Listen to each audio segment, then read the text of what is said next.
Assalamualaikum warahmatullahi wabarakatuh. Perkenalkan, nama saya Dwi Cahyono. Saya mahasiswa Pendidikan Biologi UIN Wali Songo Semarang semester 4. Nah, pada kesempatan kali ini saya akan mencoba mengaplikasikan media 3 dimensi, yaitu media realia dalam KD Plantae kelas 10 mengenai materi tentang ciri-ciri tumbuhan secara sederhana. Nah, langsung saja untuk yang pertama kita akan mengenal ciri-ciri dari spermatophyta, pteridophyta, dan bryophyta secara sederhana melalui satu spesies dari masing-masing kelas. Nah, di tangan saya ini sudah ada dari kelas pteridophyta atau paku-pakuan. Ini spesiesnya namanya Adiantum sp. Nah, bisa kita lihat di kamera, bisa kita lihat. Untuk ciri utamanya ini adalah ada yang unik di sini. Ini daun muda yang menggulung. Ini ciri utamanya, daun mudanya itu menggulung. Lanjutkan. Nah, untuk pteridophyta ini sudah termasuk dalam tumbuhan lengkap karena sudah mempunyai daun, batang, dan akar sejati, dan juga sudah mempunyai jaringan pengangkut berupa xilem dan phloem. Nah, untuk daunnya daun majemuk, ya, daun majemuk berhadapan, ya, kelihatan ya. Nah, kemudian untuk batangnya itu berbentuk bulat lonjong dan arah tumbuhnya itu tegak ada yang berbelok, jadi tegak ke atas berbelok. Nah, dan ini termasuk batang herba. Nah, untuk akarnya sendiri ini adalah akar berbentuk rizom serabut gitu ya, rizom pendek berserabut. Jadi sudah bisa dibedakan antara daun, batang, dan akar. Ini ciri dari pteridophyta dan sudah mempunyai jaringan pengangkut. Kemudian di daunnya ini yang bagian depan itu merupakan daun steril, di mana ini fungsinya nanti untuk fotosintesis atau membuat makanan. Nah, di belakang ini adalah daun fertil. Namanya daun fertil berarti untuk perkembangbiakan secara gentofit. Nah, salah satu ciri utama lagi dari pteridophyta ini adalah pertumbuhan secara gentofit itu menggunakan sporangium. Di sini adalah kumpulan sporangium berwarna coklat. Karena ini masih muda jadi kecil-kecil.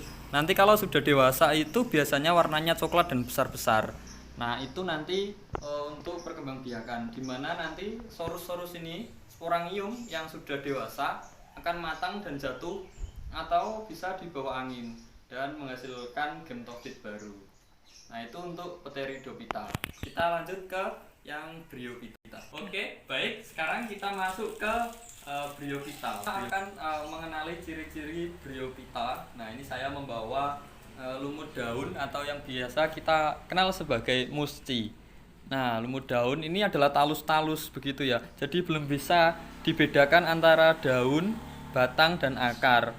Karena bentuknya sangat kecil sekali ini lumut ini.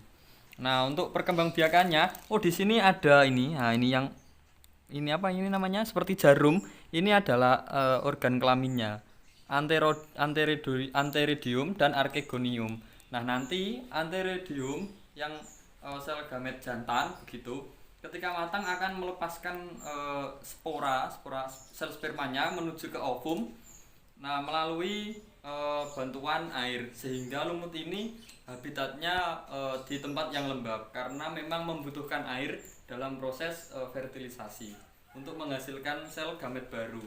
Nah, di bawah sini kalau kita keruk, sayangnya ini nggak bisa dikeruk ya.